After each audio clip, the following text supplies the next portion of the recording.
I first heard of the Letling room 9 years ago. I was a detective then, investigating the death of a brilliant physicist, or should I say, former physicist.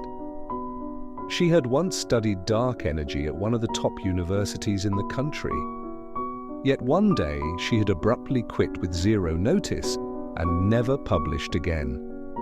In the chaos of her apartment there was, haphazardly placed amidst piles of papers with crossed-out equations and diagrams I couldn't even pretend to understand, a hastily scribbled note: "The man in the Letling room is the only answer."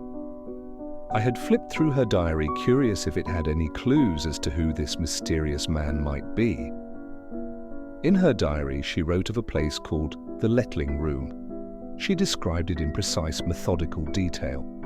It is not large, about 7 by 5 meters, dusty, dimly lit, yet there is no lamp, candle, or any light source whatsoever to be seen, and no window or any means to let light in from outside. In fact, there is no door or any disruption in the smooth walls to indicate an entrance or exit. On the dusty wooden floorboards are piles of books and ornaments with strange writing on them, but the closer one looks, the blurrier they become, so it is impossible to say for certain what is in the books or what the ornaments depict. It is absolutely silent. There is but one piece of furniture in the room, a dusty, high-backed armchair facing away from me. I can't see who sits there, but it is axiomatically obvious to me that someone does, and he is the answer to every question I've tried to answer and failed. The man in the Letling room. She had, according to her diary, never been to the Letling room and seen it only once in a dream, right before she quit her job, and then never again. But I sat down to read through the diary, and sure enough, she wrote about the Letling room constantly in increasingly long and unhinged entries, trying desperately to derive an answer to various physics problems, a chaotic sea of matrices and numbers and Greek letters. But every single time it would all come back to the same answer, repeatedly circled and underlined, sometimes with such vigor that it tore the page: the man in the Letling room.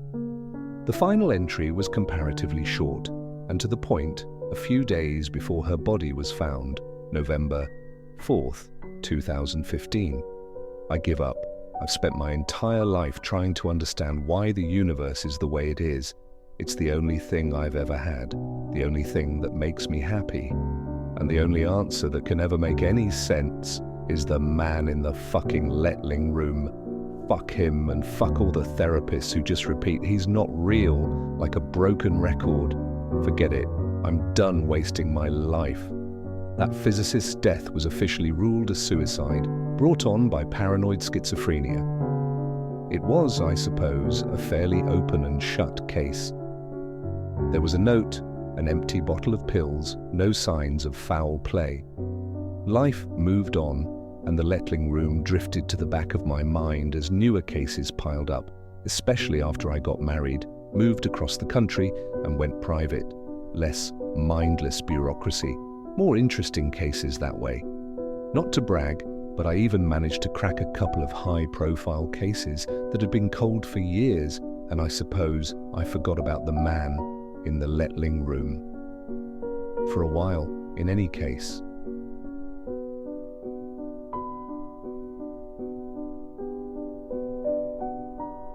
Three years later, I was at a bar, 3 beers in, and chatting with some random guy, an older gentleman named Ross, who was an archaeologist from the local university. He'd had a few more than I had and seemed all too happy to ramble on about his students and his work.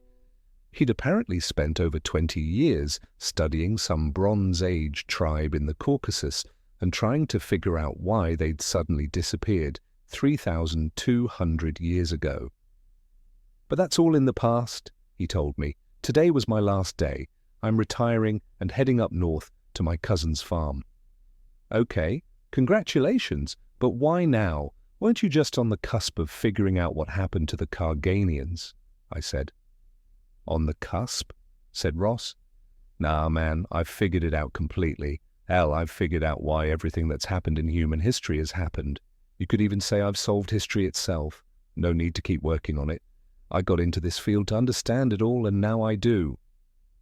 Something seemed off about that, especially the passion and conviction he said it with. Could just be a drunk guy rambling in a bar, but you don't get far as a PI by shrugging off clues as just drunk ramblings. So tell me, why has all this shit gone down the way it has? I said. He grinned broadly and clapped